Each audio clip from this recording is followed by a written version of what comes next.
fantasyfocus.com production. Welcome, everyone, to episode 151 of Talking Tottenham. Bucky joined, as always, by Daniel Shakes. He snuck in the hat there while we had the intro going. Very nice dad hat on you there, Shakes. That's actually like the most non-dad hat that you own. You like it? My Orlando City hat? I'm a big tricolor guy, so anytime you get that kind of tricolor action with the cutout on the front, I will be a fan. Yeah, you just need to straighten it out a little bit to get on my level. Sorry, Bucks. I need to go to the Bucks school of flat bills. Don't do damage to it, Shakes. You want to keep that thing remain with the integrity on there. Well, folks, I wish that I had a lot of good things to say. I wish my mouth was full of tangies right now. The cruel reality is, as the Premier League falls into disarray and we see the puzzle pieces around us start to form, you just know bad things are coming for Spurs. And we had a very terrible performance yesterday against Newcastle, who, in my opinion, might be the worst team in the league aside from Sheffield. And we laid an egg. 2-2, gave up another late lead. And that's just kind of the recipe for disaster. You know, I wish it was a great gumbo recipe. I wish it was fish taco recipe. I wish it was something that I could enjoy. The cruel reality is this team doesn't have the mental fortitude to win these matches. And that's going against a team that, in my opinion, is the 19th place team in this league. Shakes. Bucks, who do we blame the lack of mental fortitude on?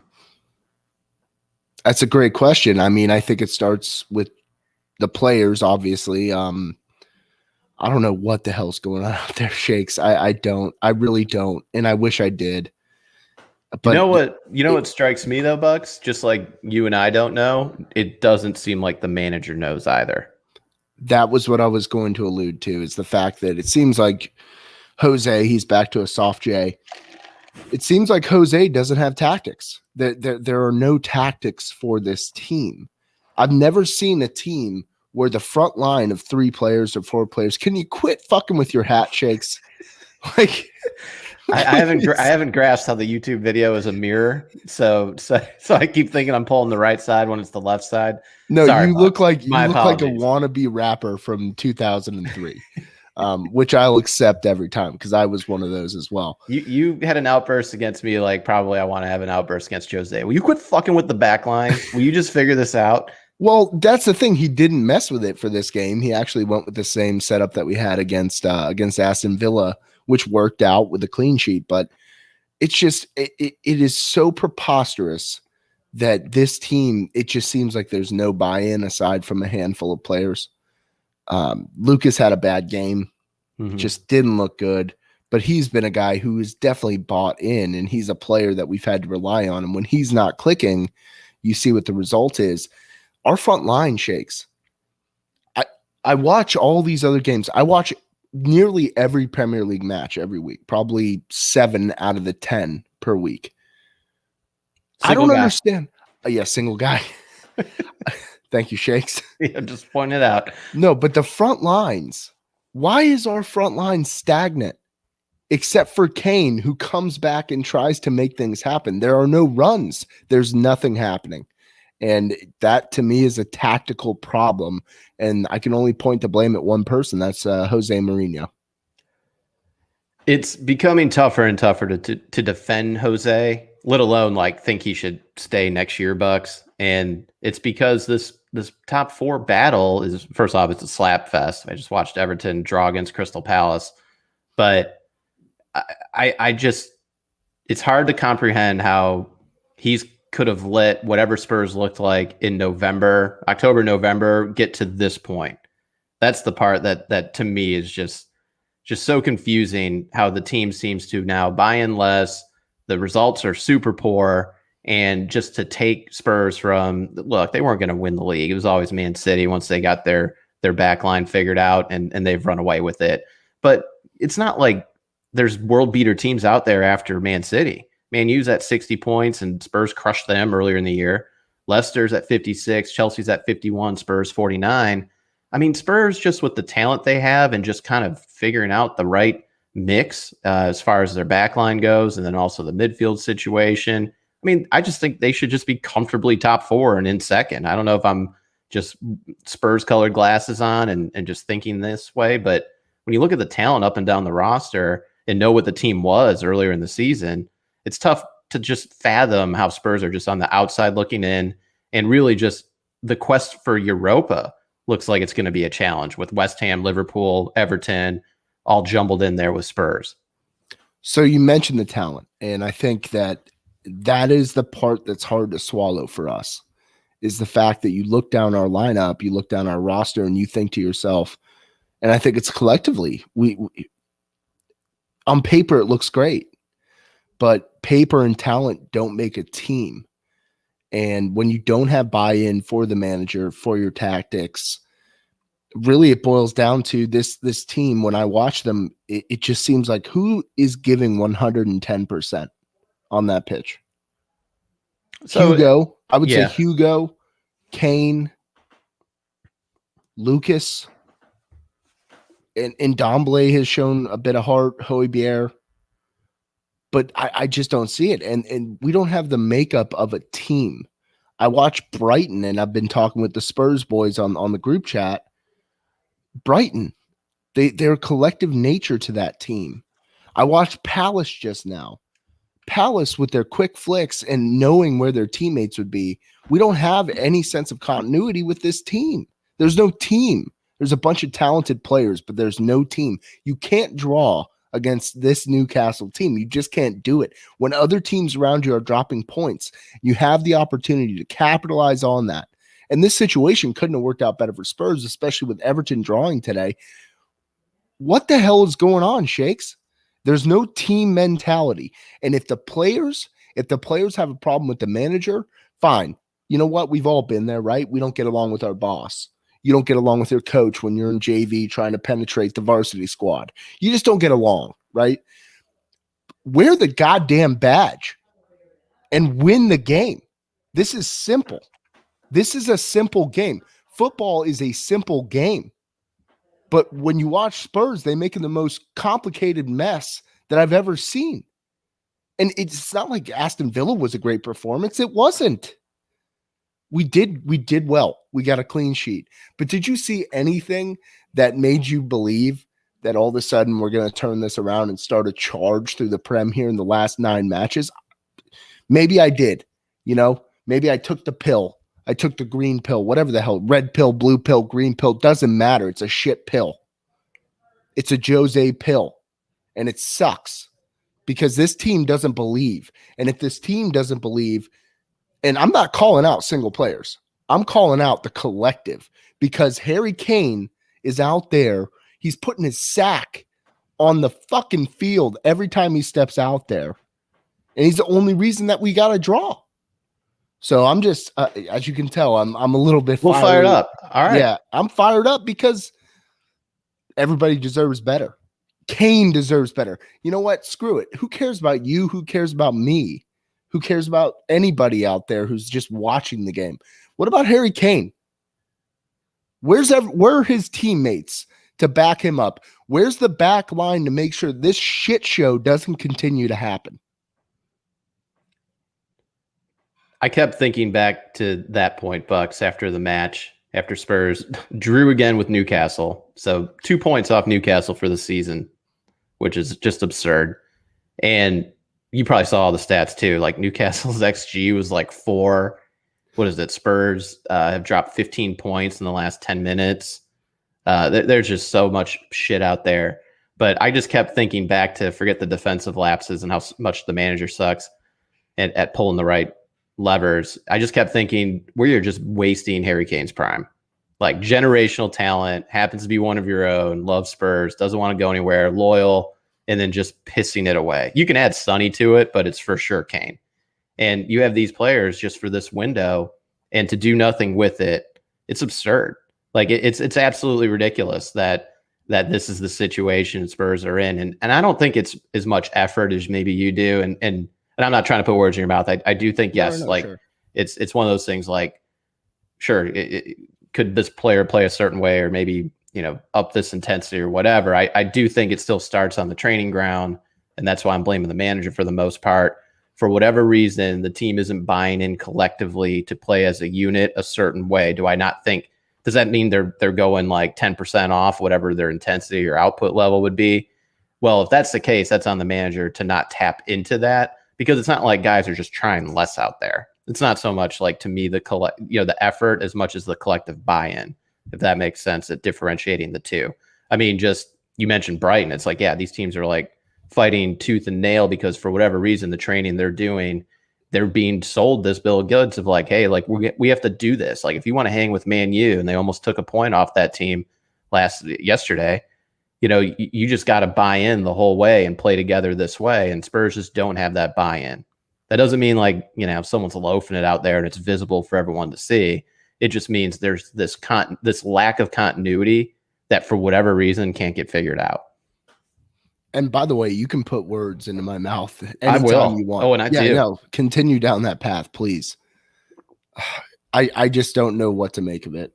You just can't only pick up a point from that match. You can't drop points to Newcastle. Especially when Chelsea just lays an egg. Like, I don't know what happened there. And then Leicester, everyone knew they were going to lose to Man City. So, that's not really points gain, even though Spurs gained a point technically against Leicester. Spurs lost to Man City too. So, and I think Leicester beat Man City the first time around, just like Spurs. So it's like this could have been a game where Spurs are sitting now suddenly at 51 points, and they're in fourth on goal differential, Bucks.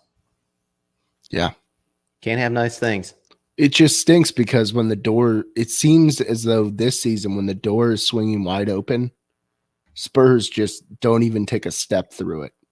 They just stand outside of it and let it close. And we let the door close on us yesterday. It's sad. It's sad. Before we dive into the game, I got to talk about the presser first, because I feel like that's getting a lot of the pub, and I think it should be. Sure. In front of the cameras, our manager doesn't know how to get out of his own way. And I think sometimes it's like he likes to look smarter than everyone and like give some cool philosophical answer. And at times that's very entertaining, or it might seem very thoughtful, and that's good. Probably TV is what the media thinks.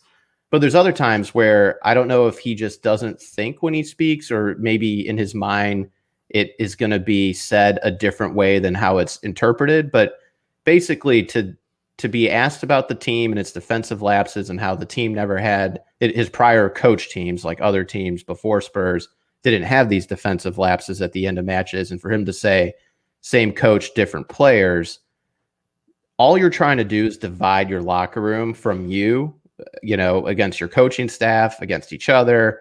Like, no good comes from that. No one got fired up. Like, this isn't like high school sports or something where the coach just rules all. You're dealing with other professional athletes that are all international, World Cup athletes as well. And I just felt like he has been around too long to not think that would hurt, to say something like that. So maybe he just doesn't want to be there. Maybe he's just lost his step when it comes to like keeping up with what tactics are in the EPL. And maybe he doesn't know what to do about it. So this is him lashing out, and just trying to make it seem like it's something else. But look, Jose, like we're on to you when it comes to that shit. Like, don't just try to pull the wolves over our eyes. I get it. Like Dave, I don't think he should start for Spurs. We've talked about this. Rodon, I want to see him get a look. I don't know what's going on with Toby. It sounds like him and Jose don't see eye to eye. And I know he hasn't played great either. Look, Dyer, the project, we've talked about how that's been an issue. We don't have good center backs. I get it. But other teams don't have good center backs, and they get results too.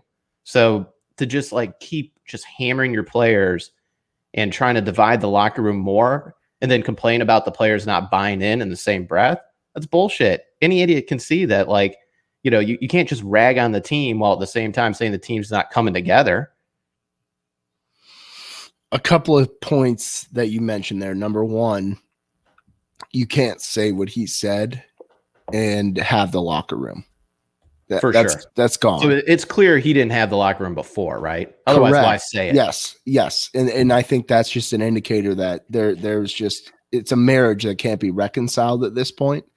And that might be the first admission to it, which I understand.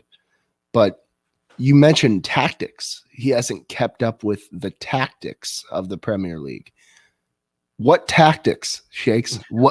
When you see us line up, what are we trying to do? I don't see it. I don't see any purpose. I don't see the movement. I don't see Chris passing. I see players that are all tentative and scared to make a mistake. And it looks similar to what it looked like at the end of Pochettino's run. So obviously you have the same problems a couple of years later. Listen, I'm not here to just like rag on Jose, but you can't come out and say that I'm not the problem. My players are the problem. Your job is to turn those players into something more. And did he get it done with Kane? I mean, Kane might be the best player in world football as we currently speak. I think he's definitely top 3. And he has helped him. He really has. There's something about the way Jose has managed Harry that has turned Harry Kane into the absolute monster that he's become. And might some of that just be that Harry Kane is that good? I just think it's that. I think Jose would just be fired by now if it wasn't for Kane on the team. Well, that's absolutely true. But when I look at it, I think to myself, well, then you see the Delhi situation. And having the Amazon documentary, you can kind of see the writing on the wall in terms of the perception of some of these players, Dyer included, right? Super high on Dyer, but also super critical of him. And then you see Dyer go into shambles. You see Harry Kane. He says, I'm going to turn you into the best player in the world. And what do you have a year and a half later? You have the best player in the world. But he could have just called that because he just knew Harry Kane was going to become the best player in the world. It's not like he doesn't have an eye for things, and it's not like he's just an idiot out there. It's just he just seems in over his head now, Bucks. If he didn't have his whole background of the championships won and all that, he'd be gone. It wouldn't even be like a conversation. And it sucks because every once in a while you stay too long, right? Muhammad Ali fought way too many fights after his prime, taints his record. He needed to bow out earlier. You see that with other coaches too, in this sport as well as others. So it's just unfortunately similar to how you get a player past their prime and they maybe fall off a cliff quick. Same thing's happening with Jose Mourinho because he has no answers. It's like what you said. There's this 4-4-2 where there's no flow. And it's like you would think after 45 games, whatever the hell it's been, Spurs would have this way of playing against certain teams. If you know you're going to dominate possession against Newcastle, there's probably some sort of high press, high possession way Spurs should play that's different from a team like a Man City where Spurs are going to be sacrificing possession and looking to counter. Seems like they could attempt to play one way or the other, but when it comes to moving back and forth between the two, or at the very least just have some sort of base way you're going to play, it's always disjointed. It always looks like you're leaking goals, and you can only blame the players so much. Every team deals with players that aren't perfect. It comes off so ridiculous. It's like, let's go to the presser and talk about, oh, if I only had 2 world-class center backs, we'd be better. No shit. Of course you'd be better. Every team on the planet would be better if they had better players.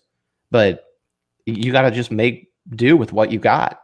Sorry, you don't have an open checkbook to spend $70 million on 2 center backs. Well, look, $70 million a piece. Look at Man U.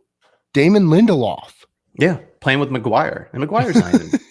No, he's not that good. It's like, oh man, if we had Diaz, I think we've made this point. It's like, yeah, he's like player of the year candidate. Yeah. Sure, if any team had Diaz on their team aside from Man City, they'd all be better too. Well done, Jose. Way to coach him up.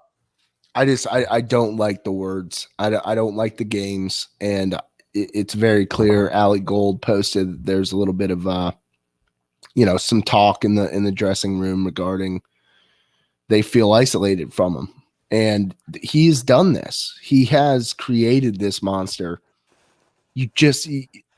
Let's get just down to the game. You can't drop points in the manner we drop points. No. First goal. Where do we start? Your boy Tanganga, I was a little harsh on our group text early. I was too. He tried to make that diagonal clear or more towards the middle, and it got headed back right to Spurs. It's just, I started thinking about it. How many times does that play happen where it's a right or left back trying to make probably a little bit more aggressive pass to spring an attack? It gets sent back. Spurs still have possession. If Dave Sanchez just kicks that ball like as hard as he can to like the other side of the pitch and just possession starts all back over and Newcastle has the ball, we're not talking about that goal. So as much as Tanganga did start that, with that mistake by him, Dave just can't try to then knife this pass when he's out of position. Tanganga plays on the right side of the field. He's allowed to be over there and trying that pass. Dave, if you're outside the box and you're way over there and you're trying to make that pass, you're out of position. There's nobody there. There's nobody there. A, B, you shouldn't be making that pass from where you're standing because now it's Roden in the middle on an island going 2-on-1. So Højbjerg was there. It was a rough challenge by him. He probably needs to do better. The ball kind of ricocheted the right way. It's just, it felt like it came out of nothing. With that said, Newcastle was by far the better team up until that point, Bucks. I mean, they if it wasn't for a spectacular double save by Hugo off a header and then the rebound, really it should have been 1, maybe 2-0 already to Newcastle. So maybe it was a just result in the end. But it's just, if you're going to isolate these issues, and that's what Jose does. He isolates these issues where he says, if it wasn't for this center back lapse or defensive backline lapse, Spurs wouldn't have allowed that goal. It's like, look, man, the goal was going to come. Like up until that point, it was just all Newcastle anyway. So whether you're picking on this one play that Dave made or just another play in the past, it's a collection of things that just kept happening to where it was just going to lead to Spurs conceding a goal. So that's where it bothers me. It's like, if you watched only the highlight film and you saw, that play in a vacuum only, you'd probably agree with Jose. Like, oh man, look at that. Just Sanchez turned it over and then it led to the goal. Just like Jose said, got to replace him. It's like, no, man, if you're watching the previous 27 minutes before that goal by Joelinton in the 28th minute, you would have saw it was all Newcastle anyway. Yeah. Yeah. And it was. And there's no excuse for that. You said, I liked how prior to this, you were talking about how we should dominate possession. What was it? 58-42 is how it ended up with a split. So I think I got 59-41, but 59, Newcastle 41, had 22 fine. Shots on net. 22 or 22 on shots total, 6 on net. Sorry, that would have been ridiculous. Yeah, but to Spurs 11. In that first 20, 25 minutes, they had 4 or 5, and they were good shots. Yeah, Hugo kept Spurs in it early. No, Hugo, thank God for him. I know we haven't exactly been the most supportive of Hugo. Nice watch. We haven't been the most supportive of Hugo throughout the last calendar year, but goddamn, he stood on his head with that. He wasn't the reason this game. So, no, he was not the reason. And how could he be the culprit? Like, how is he the culprit when you have these problems? And I hate to say it, but I will say it. Dave Sanchez can't clear a ball to save his life. And it's killing Spurs. It does. And, again, I don't know if it's Jose's more into the Dave athleticism of pressing up high, because that's where he is good, winning the ball back. And then if he is getting beat, he can recover better than probably all the other guys because he's the fastest defender Spurs have. And the problem, though, with Dave is he's just his mistakes, Bucks, are just too punishing. He's one of those players where if a player did 90% right and then 10% wrong, some of those players can make it in this league because that 10% they do wrong isn't as punishing or just, as far as like what it yields on the other side. So with Dave, you could say he does 95% of the game well. It's just when he makes a mistake, it's so debilitating for Spurs, and it usually results in a goal or just an absolute golden opportunity for the other team. And that's the problem with Dave. It's very, I said that highlight package thing. Dave's like highlight reel, so to speak. It's like he would have the worst one, unfortunately, just because you would, if you just said snip all of like the Dave problems, like the missed chances, or not the missed chances, but the chances allowed or created by him, that it would just be a horrific highlight reel. And by the way, Bucks, as we talk about Sanchez, all the other unacceptable stuff that's been said to him on Twitter, like on Instagram that he posted. One, whoever said that, they're not Spurs supporters. If they think they are, they're not. I got news for you. You're just not a Spurs supporter. And absolutely, that's period, end of sentence. We don't want you. You're not a Spurs supporter. You can have productive conversations about a man's play because he's a professional athlete, but it stops there. So don't dive into anything else. And it's just so aggravating too, because it's like, let's create more of a circus, right? So it's like you're upset about the team. So let's make it more of an issue for the team with other issues besides just the manager or the style of play. So, It those boils people down to aren't, this. Racism has no place in any conversation. correct. And to interject it just makes no sense whatsoever. That's the other part of it. Like, I don't color understand. of a man's skin doesn't make the mistakes on the pitch. I know. So if you're that asshole that's doing that, and you just happen to listen to Talking Tottenham, fuck you. Please click unsubscribe. Yeah, fuck you. Thanks. Get out. Yeah, and you're not a Spurs supporter. Say it all you want. Everybody feels that way. Everybody who has a brain feels that way. Listen, we've been critical of Dave Sanchez in the past, and maybe the play doesn't back up, the promise of the player. And so we are critical. But you're right. He's a professional athlete. But I'm sorry. The minute you want to drag race into it, I didn't expect you to bring it up. But I'm glad that you did. I'm glad on that the you first did. news link, and that's the first thing you're reading. Well, no, because this just spirals me into a place of I don't understand the world we live in, and it frustrates the hell out of me to think that anybody would drag a man's skin color into why he may or may not have performed well on the day. Get the hell out of this club. Go support some bullshit team where, I don't know, like just go support some bullshit team. Go play rec soccer. I don't give a shit if they'll even let you in. But no, there's no room for that. And I'm appalled that quote unquote Tottenham fans would ever bring that into the conversation, because that is absolute horseshit. Find who they are, lifetime ban. There will be a lifetime. I mean, the club commented on it. I guarantee you they find out. But that's the problem with the internet in general. That's the problem with the internet, right? Who are these paper tigers out there? I know. That's the thing. Who knows? And it's just everyone's got 7 different accounts. And sickening. Whatever. It's sickening. It's sickening. We've spent enough time on those clowns. Like, I just don't want to give them their due by talking about it. Just know this, Dave. I love you for who you are. I love that you're Spurs. I just wish you were a lot better at football. Like that's where I will start. When he played though back with Jan Bucks, he was so good. It was like such a good partnership, and it's never, ever since Jan kind of went down and then Toby kind of took back over for Dave. It's like he never just reclaimed it. Do you think it's confidence, or do you think it's just decision making in these moments? No, we have a lack of leadership on the back line. We don't have anybody that's there calling the shots.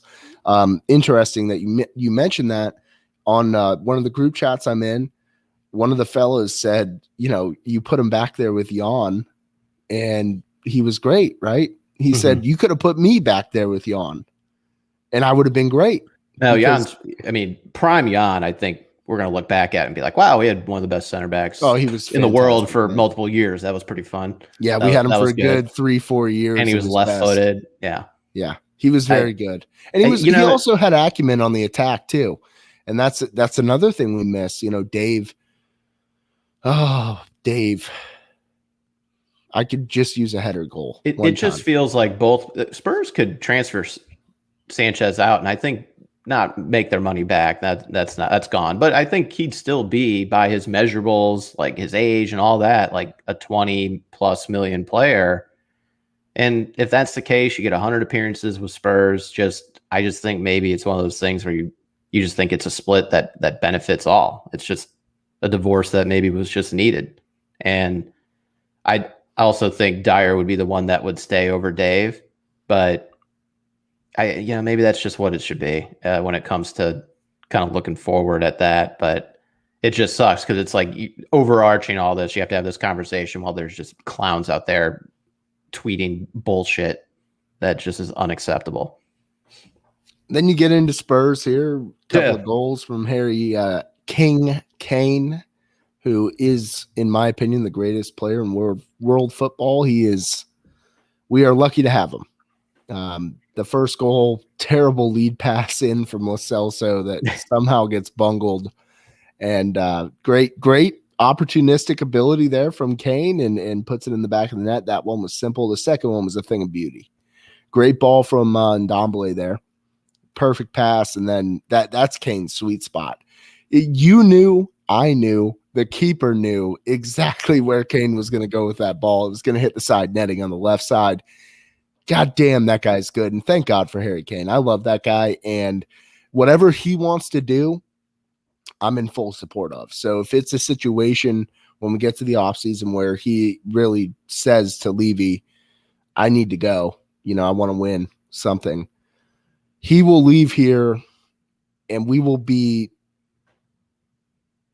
just so sad. I'm trying to think of a better word, but sad is really the only one that I can think of, because Harry Kane is everything. I mean, the first game I went to over at White Hart Lane, was Kane's first season with the big club. And everybody was buzzing about Harry Kane. Like, oh, we got one for the future. We got one for the future. And the funny thing is he has hit the pedal as far down as it possibly goes, and he has not let off that pedal for 7 seasons now. And the guy is just fantastic. I mean, do you ever have any lack of faith when the ball's at his foot that it's going to find the back of the net? I don't. There's nothing sure in life besides death, taxes, and Harry Kane finishing, Bucks. Well, Gareth Bale's left boot. Yeah. But I don't know. We can talk about that. Like, no, Jose we're not going to get into playing a video game. He's like, oh, bring Bale in for this guest free kick so he can put it in the second level. Like, it's so ridiculous. You got Harry Kane on the field. Let Bale kick it. Well, I can't believe Kane I would prefer Bale to take I guess the angle is what I would have preferred if it was just Lo Celso. Like, if he just stayed in and just made it with his left boot. But I'm going to be so sad when he goes, because I have a really bad feeling going into this season. I didn't want to have this conversation now, Bucks. I mean, well, let's keep it quick. Let's get you have. Well, first off, I'd be inconsolable. Like, we'd have to record probably 3 days after. No, I want to record the day of, because you want me to just cry the entire time. Yes, it's getting. Look, remove supporters, even neutrals, remove them out of it. Like, just someone that supports a different club or whatever. If you were just the person advising Harry Kane, what would you tell him to do right now? You're not a supporter. You're just a straight up, like, you don't even. Yeah, but is his advisor Spurs? Yeah, well, that's what I mean. Like, if you're the supporter, like, if you don't support Spurs or even another top 6 whatsoever.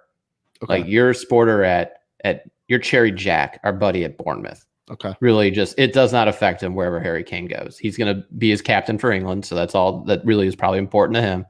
What would you tell Harry Kane to do when you're looking at perhaps another year of Mourinho and just this situation for Spurs while you're 27 years old in your prime? You and I, we're Spurs supporters forever. Yeah, we're unfortunately, and I think he'll be too, a supporter when he's gone. But what I'm getting at is, you and I got, hopefully, I mean, maybe 50 years more of rooting for this club. We'll see. I mean, it all depends on the health checks. 30 max for me. 30 max for you. It depends how much Kachava you're taking. But what's he got? 4 years of his prime left? No, 3. Really? 3? Are we being selfish at this point? Of course, hey man, selfish. That's in our nature. Stay on this dumpster fire, Harry. Like, I'm sure you love it. But there's so many ways I could chop this up. No, I know. That's what I mean. We just leave the meat on this bone. Let's see how Spurs do the last 8 matches. We can talk ourselves back into why we deserve Harry Kane. That's fair. I just wanted to tip my cap. I mean, guy leads the Prem in goals and assists, and yet we sit there at what are we, 6? Jose would have been fired so long ago. Was Harry Kane? Like, it's just not even like a question. How are we? He'd be fired if they didn't give a shitty buyout, I bet. With those numbers, how are we where we are? It's all Levy's fault. I'm sorry. It's just what it is. Like, he signs this guy that he was like, oh, he was sick back in 2012. And it's like, okay, you get Jose then, and then now let's sign him to a contract that, just probably lawyering 101. No one's like, hey, I'd check that buyout on how you can kind of undo this thing. No, we're going to be successful day one. Okay. And just didn't work out. Okay. We will wrap the Newcastle. You're fine. We will wrap the Newcastle talk with this question that I posed to you. We're up 2-1. We stayed pretty stagnant. We had a couple of flashes there in the second half, like 2 or 3.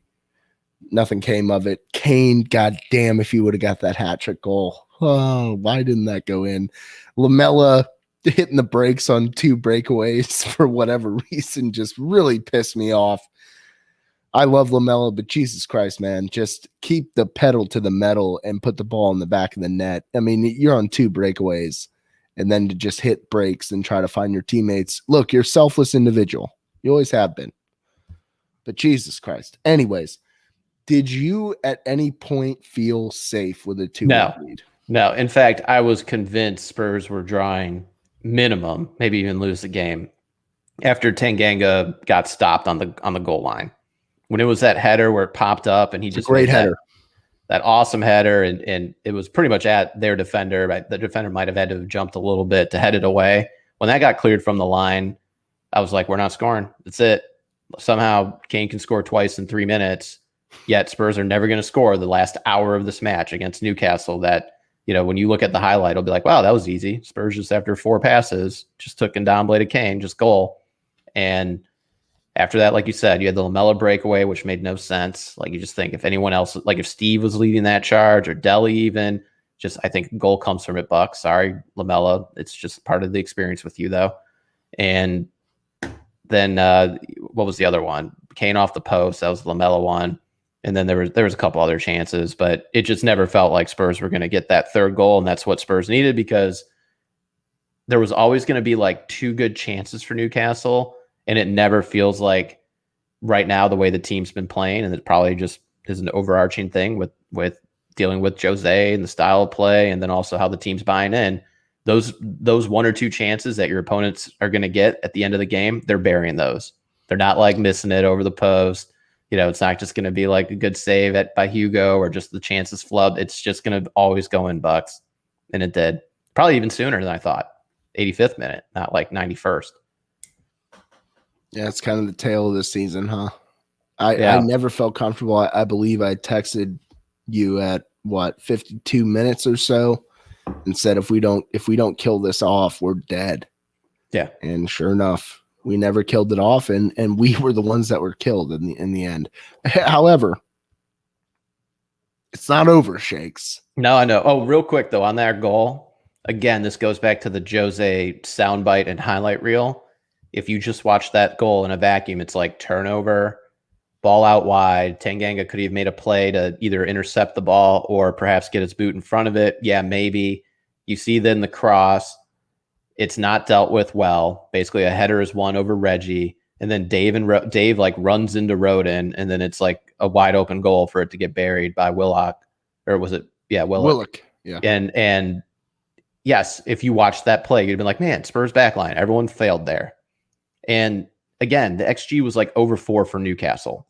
So it was coming. So the part that just no one buys in, because now we have analytics to back this up and everyone can watch the entire match, Jose, is yes, if I watch the highlight reel, then I could see how like you would point to specific defensive lapses that did Spurs in. But just the fact of the matter is it was always coming. There were always these chances. They had 20. This is Newcastle United, who got their teeth kicked in by, who was it? Like, what was it? West Brom or Brighton? Whoever it was in their last match. They're completely injured. Maximilian is only playing like 10 minutes at a time. They lost 3-0 to Brighton and Hove, and they basically had 22 shots. Yeah, that's nuts. Yes. That should never happen. It shouldn't happen to a team like us, and we just need to get better. And we need to get better very quickly. I called him Maximilian. I like calling him Maximilian. That works. Yeah. So 2-2, it's a draw, but everything is still there for the taking. If we can just get a win over Manchester United coming to New White Hart Lane. We got Man U coming in, Shakes. How do you think we line up for that match? Do you think there's a Sissoko sighting? No. Neither do I. Written off. Honestly, Bucks, I think it's pretty much the same lineup, just with Sonny starting over Vin. I think it's Reggie, Rodin, Toby over Dave. Okay. I agree Tanganga. there. And then I got Mora, Højbjerg, and Dombele, Lo Celso. And then I got Kane and Son up top. I don't think Bale makes his appearance. Is Steve hurt? Like, I don't even know. Like, is he just out of the club now? Like, Jose just doesn't. Squeezed out. Jose and I just don't understand player development or player talent, I guess, the same way. No, And you're one of the best, Shakes. and you have my that's the faith. thing. I mean, why I'm not been picked up yet by a club. I don't get it. But yeah, no. I don't know. I would play Steve over Dane Scarlett. That's me. With all due respect to Dane Scarlett, who will be good on the club eventually. Who is 17 years old. Yeah, that's why, because he's, I don't know if he can grow a beard yet or a mustache. I'm 33 and I can't. Yeah, so. You can't. That's more convenient for you, though. Trust me. I don't think it's a Harry Winks sighting. I don't know if Sissoko said that's my $11. Okay. Hugo and Ned, of course. I just think Son in for Vin and Toby in for Dave, and maybe Steve is hurt. I gotta look it up from international. No, play. I don't think he's hurt. So you have a 4-4-2 again? I think it's a 4-4-2 unless it turns more into a 4-2-3-1. You see Lucas trying to be a pest up top. No, I don't want a 4-2-2. 4-4-2. The only if you think it's going to be a 4-2-3-1, then maybe that means, or a 4-3-3, maybe it's like Sissoko's in there and Spurs are just sitting deep. I don't know. So I have a 4-2-3-1. I have Reggie, Toby, Roden, Aurier. I don't think Tanganga gets another run. I think for the future, we might see Tanganga back in there. He didn't have his best game, but I did rewatch the match today, and I do feel that a lot of his problems were simply because Dave was failing to do his job, and he was having to retreat. I was very harsh on Tanganga earlier. Yeah, I was too. Next to you, but it was unfortunate. Roden didn't play bad, I didn't think, and Dave didn't. Dave was just unfortunately the mistake. You know what the thing with Roden is? Roden, you actually notice him as he plays because he makes some very impactful movements on that squad. Yeah, he's a player that stands out, and he's green just like Tanganga. So it's easy to sit there and pinpoint problems with their play, but I'm not going to back away. You know what? I think Aurier starts against Man United. I think he does. But I wouldn't be shocked to see Tanganga in there for the rest of the season after that. Yeah. And the reason why is you have to start planning for the future. But it's so hard because we're in between two minds. We're in between, are we a team that's going to qualify for Champions League this year? It's in the cards. Like, it could happen if we get the right hand dealt to us and we play it properly.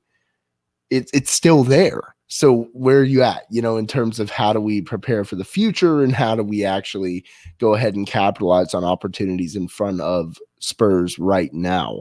And I think that's the biggest thing that this team needs to focus on is figuring out, where's our priority? What are we focusing on? Because obviously it's always going to be Champions League. It's always going to be to get that European chance. I have us finishing 5th. It's going to suck. We're going to be back in the Europa doldrums again. It's not going to be fun. Hopefully we win the Bang Energy, win just like an absolute prayer against Man City. I don't know. But then I have Højbjerg and Dombele, Son, Lucas, Bale. I think this is a Bale start game. And then Kane. 4-2-3-1. I'm not against it. I just worry it'll get kind of open. Spurs will get exposed on the back line, or even worse, they'll play more conservative with Bale. So you'll never see Bale get the ball like that last match. Not the last match, 2 matches, or when did he start? 3 matches ago against Arsenal? Whatever it was just terrible. Yeah, he was bad. Got pulled at halftime. I'm worried that's what an outcome could be, but it'll be interesting to see how Spurs come out there, Bucks. It'd be a lot different looking if it was a packed Tottenham Hotspur Stadium, and then they played that passive. So maybe they'll be passive because it's an empty stadium, as opposed to pressing a little bit more. I think Lucas gets another nod, even though he's the one where it's just so hit or miss. It just feels like if it's the right exact tactic, and he's like being the pest Lucas, that works at times, but he was just not effective on the left side today. He's not effective in a 4-4-2. It doesn't work. It's just like if you're going to play exactly. Agreed. If you're going to play a 4-4-2, then shit, just either move Lo Celso over and start Bale, or bring Steve in. Bring Steve in if Steve and Toby and Serge are allowed to play, or if they're just permanently in the doghouse. I don't understand it. But it's just clear Jose doesn't want those players around. So that's why I think it might be Tanganga over Serge. I just think we might be done with Serge. I don't know. Well, Serge was great for Ivory Coast. Yeah. Isn't he captain? Yeah, he is. Yeah. Yeah, like I think I read 3 assists, a goal. Yeah, Yet he don't even make our bench. it's It's incredible. There's so many problems. So that's my 11. I do have us losing to Man U 2-1. It's going to be a very shitty game on Sunday. I will not actually be watching live, folks. I have a boys trip, a little golf trip planned for Saturday and Sunday, playing a couple rounds each day, and I won't be watching. I'll have it on my phone. I'm sure I'll look in on it. I'll record it here at home and watch it later so that I can provide this stellar content for all of you. Emphasis on stellar. give the people what they want, Buck. But I have to be honest. I am nervous about not watching, but at the same time, like kind of relieved because would there be a better feeling than pulling my phone out and Spurs happened to pull off the miracle and I didn't suffer through it? That sounds intriguing as hell to me, Shakes. What do you have as that? 2-1 loss for me. I have Man U 2, Spurs 1 as well. Yeah. My fear is it's 2-0 and then Spurs get something later and it really didn't matter.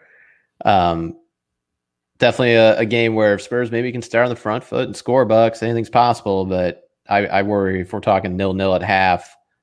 Is it crazy to think like the old Gunners just going to outmanage Mourinho in the second half? Like if it's still 0-0 going into that, he's obviously got, a lot bigger price tag players on the bench that he can go to, even though it's not as far apart as players think or as people think. It's just night and day to think about what the Man U Spurs match was, 6 months ago compared to now, where just we were like, we're assaulting the top 4, maybe top, like top of the table. This is us. Line them all up. Yeah, not happening. Yeah. Now I'm pulling up the schedule and I'm looking at 2-2 with Newcastle. And I'm like, oh, yeah, Zagreb did beat Spurs 3-0 to advance in Europa. Glad that that's staring me in the face right now as I look at the schedule. It's just disgusting, Bucks. It's absolutely disgusting. Shakes with the quote of the year back in October, line them the fuck up. Yep. Back when it seemed like Spurs knew what to do and had a plan, even though really that plan was a house of cards, Bucks. You can't just play that kind of defense with the team that way and just rely on Sonny and Kane greatness. Your XG's below 0.5 the whole time. Just doesn't work that way. Here's the thing, though. We can drop these points and still have a shot, right? Very thankfully, true. No one else wants it. Well, thankfully, nobody else. It's keep away right now. Thankfully, Man U is separated to the point where dropping points to them is not the worst thing in the world. I think it'll happen. I pray and I hope that when I check my phone on the golf course around 1:45 p.m., that thing reads Spurs 3-1. I hope it happens. To get that alert that just says FT, somehow Spurs got the bigger number. And Shakes, you think I do alerts? You know me better than that. I kind of wanted to do the alert for the Newcastle match when it was the 78th minute. I'm like, I'm just going to turn it off. It's Easter. I got family over. I don't want this to ruin it. I'm just going to turn it off, get the alert, and see 2-1 Spurs. Come on, How were you? How were you after that? For the surly as can be. Yes. I needed to really snap out of it. I had to take my son for a walk and just text you guys while doing that walk and listen to some music, kind of unwind a little bit, put on some Stevie Nicks, Bucks. Nelly Furtado. That would have worked too. One thing I do want to point out: Man U does have a Europa League match in between here, so. I mean, maybe if that game it's against Granada, so that's the problem here. But if somehow that game is close and it's not, just the ties in doubt, Man U does have to be mindful of that next leg of Europa if that means something to them, because them beating Brighton and having everyone else lose, Leicester, Chelsea, Spurs, now they're at 60 points. I mean, they'd have to really, really fall apart in order to miss out on top 4 now. So maybe there's this world where Europa gets a little bit more in focus versus this middling Spurs team on the weekend. Well, I think that Europa is definitely in their focus, in their crosshairs, and I think they will be gunning for it. And that might be a small advantage that we have going into the weekend. Unfortunately, Shakes and I both see things the same way. I will venture to say that most of you that are listening to this probably feel the exact same way as we do. But it's okay for us to drop these points. I said it last podcast. We can afford 1 loss and 2 draws. So we got the draw. And we got that taken care of. Yeah, we got one of the 2 draws taken care of, and then we can afford to lose 1 more, and then we can only afford to draw 1 match out of the last 7, and we need 6 wins, 1 draw, and I think that will have us at 4th to end the year. So as long as there's hope, I'm gonna keep pounding it, man. Keep rabbit hunting, Bucks. I'm the ultimate rabbit hunter. The first legs in Spain. Let's start building into this optimism. They got to actually fly to Spain and come back now. I mean, Spain is very close to England. It's not like this is a very far flight. It's travel. I heard it might be, they're taking a bus. Not sure how it gets there. Okay, they're going through the channel. Yeah. Through France. I'm sure Man U doesn't fly in their private jet. But the fact remains, Shakes, I will never get rid of the hope when there's still something out there to bite onto. And I'm not talking just tangies. I'm talking anything. I want to bite at a goddamn tree limb. I don't care what it is. If it's there and I can get to it, I'm going to eat it. And that's what I'm doing right now. I'll remain hopeful. If we get the goddamn win, though, Sunday, everything's going to change when you and I record. And it's going to be sad. It's a mess. We are. I listen to quite a bit of Tottenham podcasts. I have to say, there's nobody that bends with the wind like we do. It's quite the roller coaster. Yeah. My back is constantly hurting, Bucks, from jumping in and off the bandwagon. That's the way it works. But you know what? That's what makes us us. And I'm so thankful for all of our listeners out there. We have a couple of questions here, Shakes, before we depart. I just got to pull these up. Always prepared. Hit me, Bucks. Hit me with them. I'm always prepared. Is Bruno Fernandes a flop artist? Yes.